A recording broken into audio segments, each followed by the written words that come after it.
Hello students, welcome to GPS online English classes. Hope you are safe and healthy at home.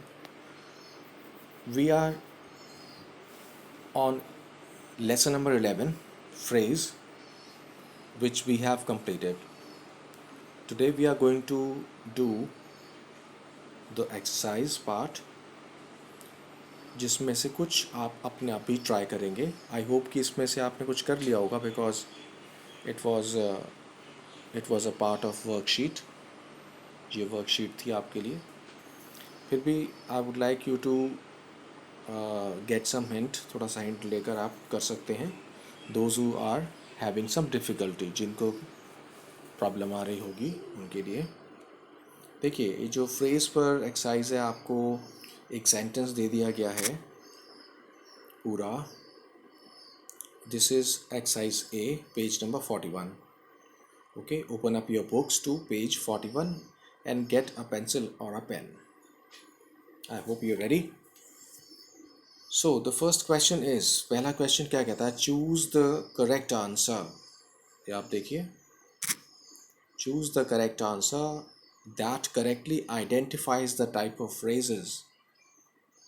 Choose the correct answer, choose the correct answer or choose the answer that correctly identifies the type of phrase the colored words are. ये जो words आपको दिए हुए हैं, colored words का मतलब ये वाले ब्राउन वाले जो वर्ड्स हैं, ये कौन सी फ्रेज़ है ये बताना है आपने. आपको ऑप्शंस गिवन है ABCD. ऑलराइट, कुछ एक या दो मैं इसमें से आपको बताता हूँ. जैसे फर्स्ट है, laying off workers is the last step that a company will take. अब ये सेंटेंस के शुरू में ही आ गया, इन द बिगिनिंग बिल्कुल. तो हम इसको एक बार ट्राई कर सकते हैं. इससे पहले जो कलर्ड वर्ड्स के बाद इज़ भी है, ये वर्ब है यहाँ पर. अगर हम पूछ कर देखें what is the last step, इतना ही, तो क्या इसका आंसर आता है? लेइंग ऑफ वर्कर्स आता है आंसर. तो हम कह सकते हैं इसको एक नाउन फ्रेज. Okay, alright. अब देखिए, ये नाउन फ्रेज है, इज इट ओके? लेकिन ये स्टार्ट हो रही है लेइंग ऑफ. ये लेइंग ऑफ वर्ब की फर्स्ट फॉर्म में आईएनजी लगा सकते हैं हम, तो लेइंग हो जाएगा. तो ये वाला कंस्ट्रक्शन जहाँ पर वर्ब की फर्स्ट फॉर्म में आईएनजी लगाते हैं और उसका आंसर आता है कि वर्कर्स को छोड़ देना या निकाल देना. जैसे हम कहते हैं तैरना, खेलना, उसी तरह से आ रहा है कि वर्कर्स को निकाल देना लास्ट स्टेप है. तो क्या है? क्या का मतलब क्वेश्चन बनता है नाउन वाला. तो यहाँ पर ये जेरेंड वाली फ्रेज है, वर्ब की फर्स्ट फॉर्म और आईएनजी. तो ऐसे आप गेस कर सकते हैं, ओके ये कौन सी फ्रेज है, ये वाली तो नहीं है, ये वाली तो नहीं है. नाउन भी, नाउन वाली फ्रेज में क्या है कि वो नाउन, उसके अंदर नाउन नाउन की तरह वर्क करेगी. जेरेंड वाली फ्रेज, ये भी जेरेंड की तरह वर्क कर रही है, क्योंकि जेरेंड भी एक वर्बल नाउन होता है. ऐसा करना, ओके. तो वर्ब के साथ आईएनजी लगाने के बाद जैसे हम बोल सकते हैं playing is the last step, taking exam is the last step, running is the last step. तो रनिंग, प्लेइंग, टेकिंग एग्ज़ाम, ये सब क्या है? रन के साथ आईएनजी जोड़ दिया फर्स्ट फॉर्म के साथ, तो रनिंग. क्या, उसमें भी वो बनता है कि क्या चीज़ है, आप कहते हो लेइंग ऑफ. तो इसमें ये जेरेंड वाली फ्रेज, ये ग्रुप ऑफ वर्ड्स है जिसमें जेरेंड से स्टार्ट होती है, तो ये जेरेंडियल या फिर जेरेंड फ्रेज होता है. ऑलराइट, उसी तरह से हम और आगे देखकर बढ़ते हैं कि कहाँ पर क्या हो सकता है. Fine, let's move forward. देखिए, question number 7. We must see the doctor, you must see the doctor at once. You must see the doctor at once. तुमको डॉक्टर को ज़रूर दिखाना चाहिए, डॉक्टर के पास ज़रूर जाना चाहिए. यू आ गया. ये दोनों वर्ब्स हैं, एक मॉडल वर्ब है और एक मेन वर्ब है. तो इन दोनों को कॉम्बिनेशन मिलाकर ये कौन सी वर्ब हो गया, कौन सा हो गया? वर्ब फ्रेज, जिसमें हेल्पिंग और मेन वर्ब्स दोनों होती हैं. तो इन 10 में से हमने ऐसे दो देखे हैं. तो हम और भी देख सकते हैं, एक लास्ट देख लेते हैं और माया स्पोक विद ग्रेट कॉन्फिडेंस। माया ने बात की। अब बात की कैसे? हम क्वेश्चन पूछते हैं ना, कैसे बात की? कैसे मीन्स एडवर्ब के लिए क्वेश्चन आता है। बात की लेकिन कैसे? फास्ट, ओके, या स्लोली। उसकी जगह 3 वर्ड्स का ग्रुप आ गया, विद ग्रेट कॉन्फिडेंस, पूरे कॉन्फिडेंस के साथ। तो ये हो गया एडवर्ब फ्रेज। इस तरह से आप और चेक कर सकते हैं। Then we move to this exercise which is B, fill in the blanks with appropriate phrases. phrases appropriate का मतलब होता है correct. appropriate means correct phrases given in the box. blanks given है और phrases को ऊपर से इसके अंदर भरना है जो suitable phrase है उसकी मीनिंग के अकॉर्डिंगली। इसको भी बुक में आपने फिलअप करना है, जैसे कि ये बुक के अंदर फिलअप करने थे। आपको नोटबुक में नोट डाउन नहीं करना है इसको। Alright, you are listening attentively, I hope. देखिए जी, Akshay did not come to office today as he was feeling dash. हम गेस कर सकते हैं इस चीज़ को कि अगर कोई स्कूल नहीं आया है, ऑफिस नहीं आया है, तो क्या हो सकता है? Not feeling well. यहाँ पर हमको कुछ ऐसी फ्रेजेस गिवन है जिनके वर्ड्स से सभी फ्रेजेस का एग्जैक्ट मीनिंग फाइंड आउट नहीं किया जा सकता। उनके वर्ड्स को देखकर ही कुछ वर्ड्स ऐसे होंगे जो कि बिल्कुल डिफरेंट मीनिंग देंगे। जैसे फर्स्ट फ्रेज देख लीजिए, अंडर द वेदर। अंडर नीचे, वेदर का मतलब मौसम, तो क्या मतलब निकलेगा मौसम के नीचे? In not sensible.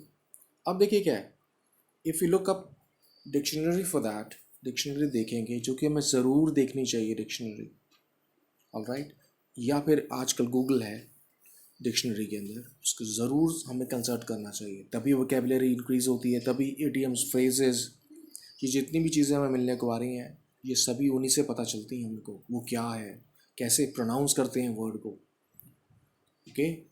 उनके सेंटेंसेस में यूजेस होते हैं जिससे हमें सेंटेंस का यूज़ करना आता है वर्ड का।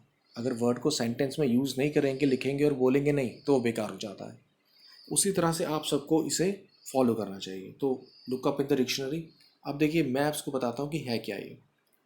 टू बी अनवेल, अनवेल होना, सिक होना, बीमार होना। तो यहाँ पर ये आ जाएगा फर्स्ट कि कि अक्षय ऑफिस नहीं आया आज क्योंकि वो अनवेल फील कर रहा था। तो फर्स्ट में ही आ गया। व्हाट आई डू इज़, मैं आपको इसके मीनिंग्स बता देता हूँ, ओके। चलिए देखते हैं, फिर इसको कर ही लेते हैं फिर। You might lose the bet this time round, तुम शर्त को हार सकते हो इस बार। Don't dash too far, too far का मतलब बहुत आगे तक, बहुत दूर तक। उसी तरह से देखिए ये push the luck, push your luck आ रहा है। पुश योर लक का मतलब बहुत ज़्यादा ट्राई मत करना, रिस्क लेना, बहुत ज़्यादा रिस्क लेना। तो इसमें आ रहा है कि तुम बेट हार सकते हो इस बार, तो इसलिए बहुत ज़्यादा रिस्क मत लो, ऑलराइट। तो push your luck means to take a great risk. Next, well dash, commas दोनों में, फिर blank, here comes Sam now. दिखाया, लो सैम आ गया। अब इसमें देखते हैं, take it easy, piece of cake, bag and baggage question में कम आ रहा है। स्पीक ऑफ द डेविल, हमने सुना होगा, लो शैतान का नाम लिया वो हाजिर हो गया। उस तरह से ये बनती है कि लो हमने अभी याद ही किया था उसको, सैम को, और वो आ गया। Well speak of the devil, okay, here comes Sam now. तो स्पीक ऑफ द डेविल ऊपर से इसको ले सकते हैं। Anup has been working hard, Anup बहुत मेहनत कर रहा है।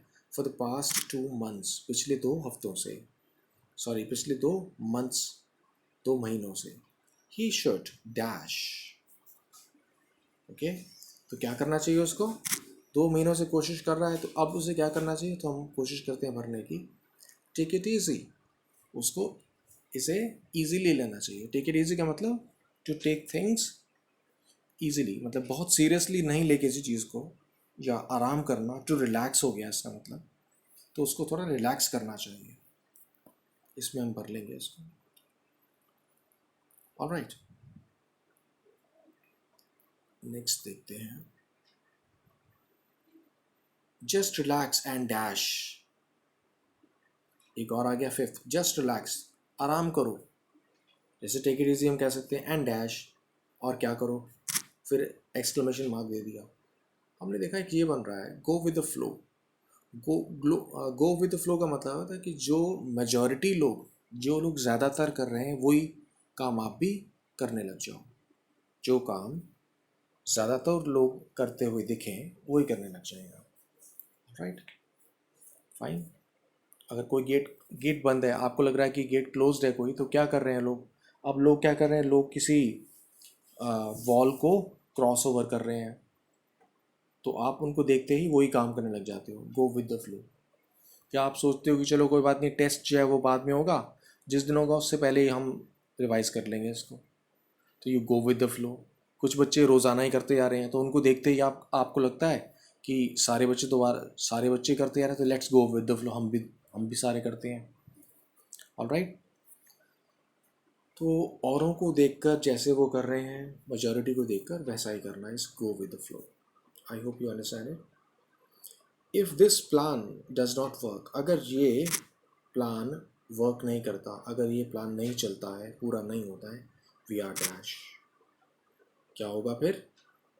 हमें, अब यहाँ पर आ सकते हैं, we are back to square one, हम फिर मुसीबत में पड़ जाएंगे, फिर प्रॉब्लम में आ जाएंगे, वहीं पर आ जाएंगे जहाँ से शुरुआत की थी, मतलब फिर प्रॉब्लम आ जाएगी। तो बैक टू स्क्वायर वन इसके अंदर ही आ गया कि अगर हमारा प्लान वर्क नहीं करता तो प्रॉब्लम फिर हमारे सामने ही आ जाएगी।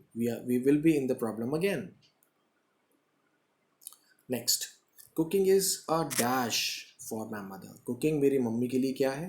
हर किसी की मदर के लिए कुकिंग कैसी होती है? ईजी या डिफ़िकल्ट? ईजी। तो ईजी के लिए यहाँ पर एक फ्रेज़ आ रही है, पीस ऑफ केक। तो cooking is a piece of cake, बहुत अच्छी है ये, इसको हमें यूज़ करना चाहिए। Alright, mathematics is a piece of cake for me. Maths मेरे लिए अ पीस ऑफ केक है, मतलब बहुत ईजी है।